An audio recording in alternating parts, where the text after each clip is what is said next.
мақомоти Тоҷикистону Қирғизистон рӯзи 17 май шаҳрвандони дар марз боздоштшуда якдигарро иваз карданд.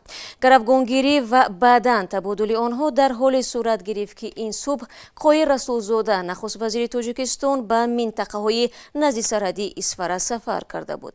ҳамкорам Абдулло Ашуров таҳаввулоти охир дар марзи Тоҷикистону Қирғизистонро пайгирӣ дошт ва ҳоло бо мо дар студия қарор дорад. Абдулло, салом. Хуб, гаравгонгирӣ дар куҷо ва аз кадом ҷониб шурӯъ шудааст? шаҳло, ба иддаои мақомоти Тоҷикистон гаравгонгириро нахуст сокинони Қирғизистон шурӯъ карданд. Субҳи имрӯз сокинони Оқсои Қирғизистон ду шаҳрванди Тоҷикистонро, ки ба мусофиркашони газел ҳаракат доштанд, сангсор намуда аз роҳ боздоштанд. як сокини дигаре ҳам, ки шоҳиди ин ҳодиса мешавад, ба ёрии онҳо шитофтааст. сокинони Қирғизистон ин се нафарро боздошт намуда ба мақомоти интизомияшон супориданд. инҷо ёдовар мешавам, ки роҳи маъмулии равои сокинони ворух ба хоҷаи аъло ва Исфара аз тариқи Оқсой мегузарад ва убуру мурури онҳо аз ин роҳ ҳар рӯз сурат мегирад.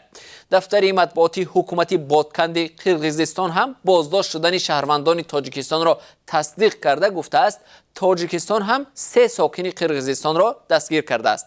аммо мақомоти Тоҷикистон мегӯянд танҳо 2 нафар қирғиз таборонро бо мошин, ки аз роҳи Тоҷикистон мегузаштанд, нигоҳ дошта буданд. ҳоло вазъият чӣ гуна аст, Абдулло? оё гаравгонҳо раҳо шуданд ё не? бале шаҳло, мақомоти ду ҷониб вориди музокирот шуданд ва то ин лаҳза сокинони гаравгон афтода аз ду ҷониб табодул шуданд. се нафар бачаҳои мои аргазел фурдовара заложникиро гирифтааст, ҳамон худи Оқсояшанда. боз се нафар қирғизҳои ҳамон ба территории мо даст ба ғарбдигӣ кити ҳозир заложникро олӯш караги олӯш якдигар фаҳмӣ карияну олӯш кария.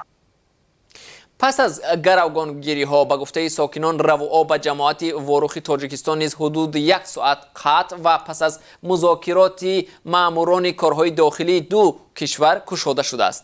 ин ҳодиса дар замоне иттифоқ афтод, ки сарвазири Тоҷикистон Қоир Расулзода ба минтақаҳои назди сарҳадӣ бо Қирғизистон рафтааст.